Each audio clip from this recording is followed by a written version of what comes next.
Sunrise நேரத்திற்கான இளையவள தொகுப்புடன் செய்திகளை வாசிப்பது புஷ்பகலா பிரபாகரன். குழந்தைகளுக்கு பாதிப்பு. தரமற்ற சவத்காரம் பயன்படுத்துவதால் குழந்தைகளுக்கு பல்வேறு உபாதைகள் ஏற்படுவதாக அரச குடும்ப சுகாதார சேவைகள் சங்கத்தின் தலைவர் பிரியங்கனி சுயங்கிதா தெரிவித்துள்ளார். சேவை காலம் நீடிப்பு. ஜனாதிபதி தேர்தல் முடிவடையும் வரை நாட்டின் அனைத்து பாதுகாப்பு பிரதானிகளின் சேவை காலத்தை எதிர்வரும் டிசம்பர் மாதம் இறுதி வரை நீடிக்க ஜனாதிபதி ரணில் விக்ரமசிங்க தீர்மானித்துள்ளார் என தெரிய வந்துள்ளது. உற்பத்தி அதிகரிப்பு. இலங்கையில் மாதாந்த முட்டை உற்பத்தி 5 முதல் 6 லட்சம் வரை அதிகரித்துள்ளதாக முட்டை உற்பத்தியாளர் சங்கத்தின் செயலாளர் தெரிவித்துள்ளார். இதேவேளை நாட்டின் மாதாந்த முட்டை நுகர்வு சுமார் 1 மில்லியனால் அதிகரித்துள்ளதாக கால்நடை உற்பத்தி மற்றும் சுகாதார திணைக்களம் தெரிவித்துள்ளது. வெளிவிகார அமைச்சர் பங்கேற்பு. வெளிவிகார அமைச்சர் ஜனாதிபதி சட்டத்தரணி அலி சப்ரி நாளை ரஷ்யாவுக்கு பயணமாக உள்ளதாக வெளிவிகார அமைச்சு தெரிவித்துள்ளது.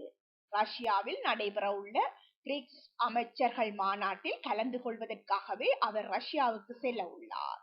இந்தியன் ஓஷன் ரிம் அசோசியேஷன் அமைச்சர்கள் குழுவின் தற்போதைய தலைவர் என்ற ரீதியில் அவர் அழைக்கப்பட்டுள்ளதாக வெளிவிகார அமைச்சு தெரிவித்துள்ளது. ஆசிரியர்கள் தொடர்பில் அறிவிப்பு. முன்பள்ளி பாடசாலை ஆசிரியர்களுக்கு வழங்கப்படும் மாதாந்த கொடுப்பனவான 2500 ரூபாவை 5000 ரூபாவாக அதிகரிக்க அரசாங்கம் தீர்மானித்துள்ளது. விவசாய மற்றும் தோட்ட கைத்தொழில் அமைச்சர் மஹிந்த அமரவீர இதனை தெரிவித்துள்ளார். இதன்படி நாட்டில் உள்ள சுமார் 34,000 முன்பள்ளி ஆசிரியர்களுக்கு எதிர்காலத்தில் இது கொடுப்பனவு கிடைக்கும் என அவர் தெரிவித்துள்ளார். குடும்ப சுகாதார பணியகம் வலியுறுத்தியுள்ளது. நாட்டில் பாடசாலை மாணவர்களிடையே சமூக வலைத்தளங்களின் பாவனை அதிகரித்துள்ள நிலையில் சிறுவர்களுக்கு எதிரான வன்முறைகள் நாளுக்கு நாள் அதிகரித்து வருவதாக குடும்ப சுகாதார பணியகம் தெரிவித்துள்ளது.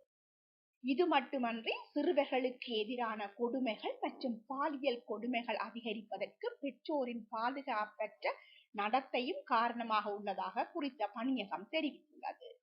எனவே சமூக வலைத்தளங்களால் தங்களுடைய பிள்ளைகளுக்கு ஏற்படும் பாதிப்புகளை பெற்றோர்கள் புரிந்து கொள்வது மிகவும் அவசியம் என குடும்ப சுகாதார பணியகம் வலியுறுத்தியுள்ளது. யாழ் இளைஞர் உயிரிழப்பு. கனடா மாக்கம் பகுதியில் அதிவேகமாக சென்ற கார் தூணொன்றுடன் மோதிய கூர விபத்தில் யாழ்ப்பாணம் தமிழ் இளைஞர் ஒருவர் உயிரிழந்துள்ளதாக தெரிவிக்கப்படுகின்றது.